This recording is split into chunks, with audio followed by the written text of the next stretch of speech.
All right, Friday practice today, headed up at Arrowhead as kind of become our tradition. Just get a better feel for our home field.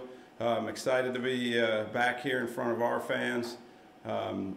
Really excited to be back here in front of our fans, and I know the guys are excited to be back home and hopefully be able to go out there and play our best football game to date.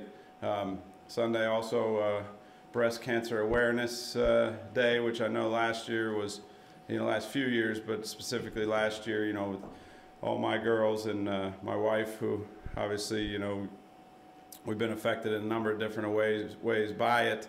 But I know my girls and wife were out there last year and had a great time with all the other Chiefs ladies and kind of getting everybody going outside the stadium. So big day for a lot of women in this country, and I just think it's terrific what the NFL's done to help help football be a great thing for a lot of people that are affected by a terrible disease. Any questions? Flowers look like he was running around okay out there. Do you think he's got a chance to play? Do you feel better about that? Yeah, I mean, he'll be one of those that will be working all the way up to game time. He's listed as questionable, but I was encouraged at least with them being out there and actually moving around a little bit. So like I said, we'll go right probably up to game time with him. Was he full today? Limited. What about McGraw? Same thing, limited. And he'll be listed as questionable? Yeah, both of them questionable, and I would say both of them it'll be round the clock treatment up until game time to try to have them ready to go. Why do you think the offense looked so much better in the second half last week? We were talking when you said that it was maybe kind of a do or die mentality. I don't know. I think it's a good question. In the first half, like I said, I did not think that I was expecting a lot worse when I got to the tape. Whenever you don't have a first down and some of those things. But, as you watch the tape, you were like, geez, little thing here, little thing there that was just normal, commonplace kind of things in run and pass, and we just didn't execute.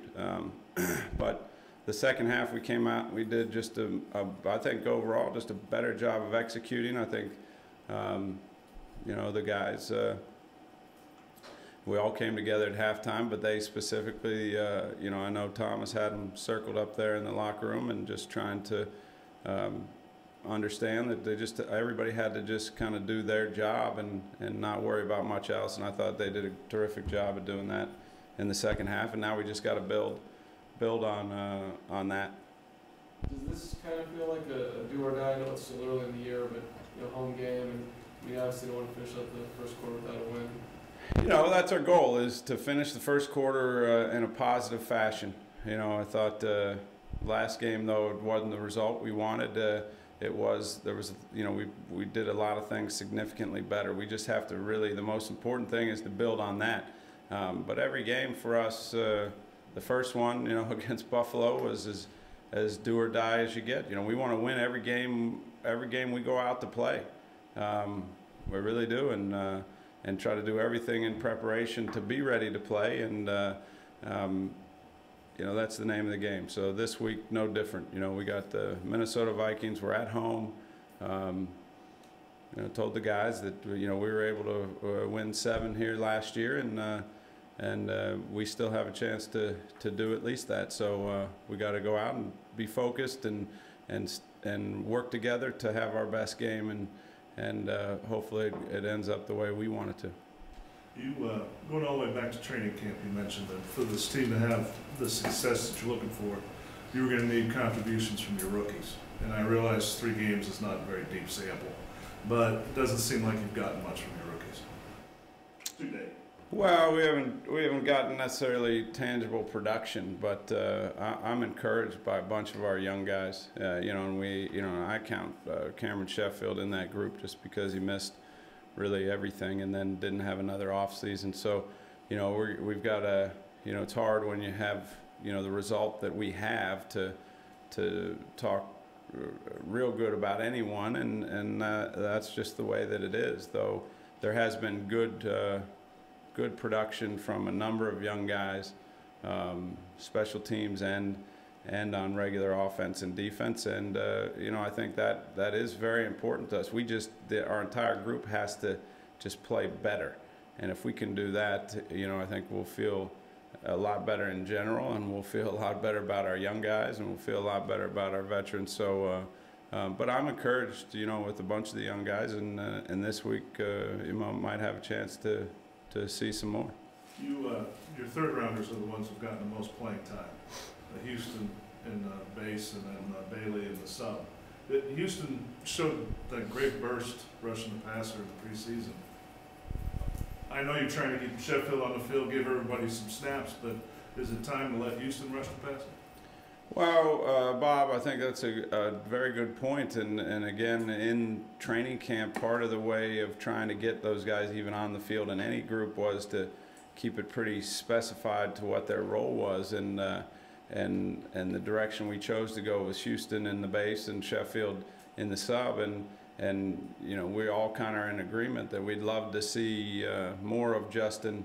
But you know, in the sub, you know, even to give guys a little rest. But that being said, you know, as we've tried to push that, you kind of get that little wake-up call again that these are young guys, and as soon as you overload the plate, you know, you may get diminishing returns in other areas. And remembering that he's also playing a number of snaps on special teams. So, you know, I think it's that tightrope that you're walking on.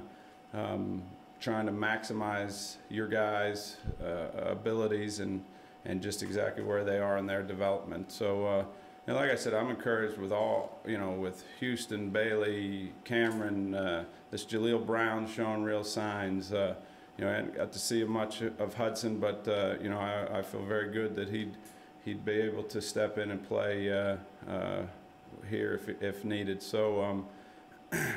And then, like I said, the receiver, you know, has had a setback, but, you know, I think he's coming along fast. So I'll be excited, you know, for him to be running around too here soon. Don, how do you coach something like yards after catch? What's the process in that, or can you coach it? Oh yeah, you absolutely can catch it. You know, I mean, coach it, catch it first, right? That's the coaching point. Catch first, run second. You know, I think there's some real just easy fundamental things to do. One of them is quarterback accuracy, obviously, but as far as when the guys catch the ball, how they're catching it, you know, one just base fundamental is, you know, don't jump unless you have to. You know, don't skip, don't jump, catch the ball running in stride.